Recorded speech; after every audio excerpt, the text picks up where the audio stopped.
Andhra omni பேருந்து தீ விபத்தில் திடீர் திருப்பம் ஏற்பட்டிருக்கிறது. கூடுதல் விவரங்களை செய்தியாளர் சரவணன் வழங்க கேட்போம். சரவணன், வணக்கம். தற்போது கிடைத்திருக்கக்கூடிய புதிய தகவல் என்ன இந்த விபத்துல?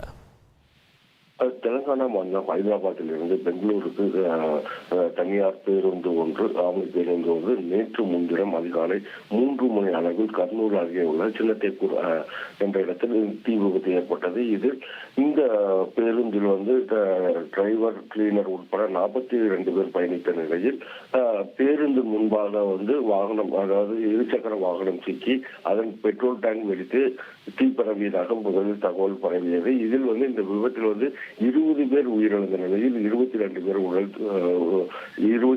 உயிர் தப்பினர். இந்த நிலையில் இந்த பைக்கின் மீது பேருந்து ஓட்டுநர் மோதியதன் காரணமாகத்தான் இந்த தீ விபத்து ஏற்பட்டதாக போலீசார் முதலில் கருதினர். பின்னர் தான் தெரிய வந்தது. இது விசாரணை நடைபெற்ற போது இது குறித்த விசாரணையில் இந்த அந்த இருசக்கர வாகனத்தில் இருந்த சிவசங்கர் என்பவர் தனது நண்பர் நானியுடன் மது போதையில் நேற்று முன்தினம் இரவே ஒரு பெட்ரோல் பங்கிற்கு பெட்ரோல் போட சென்றுள்ளார். அங்கு பெட்ரோல் கிடைக்காததால் அங்கிருந்து திரும்பி சென்றுள்ளார். இந்த சிசிடிவி காட்சிகளை நாம் வெளியிட்டோம்.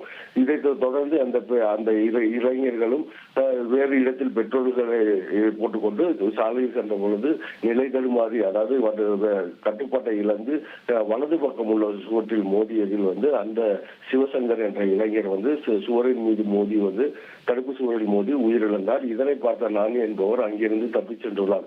இந்த சிறிது நேரத்திலேயே பின்னால் கொண்டிருந்த ஆம்னி பேருந்து அந்த நடு ரோட்டில் கிடந்த இருசக்கர வாகனத்தின் மீது மோதி இழுத்து சென்றது. இதன் காரணமாக விபத்து ஏற்பட்டிருக்கிறது என்பது தற்போது அந்த ஓட்டுநரிடம் நடத்தப்பட்ட விசாரணையில் தெரிய வந்துள்ளது.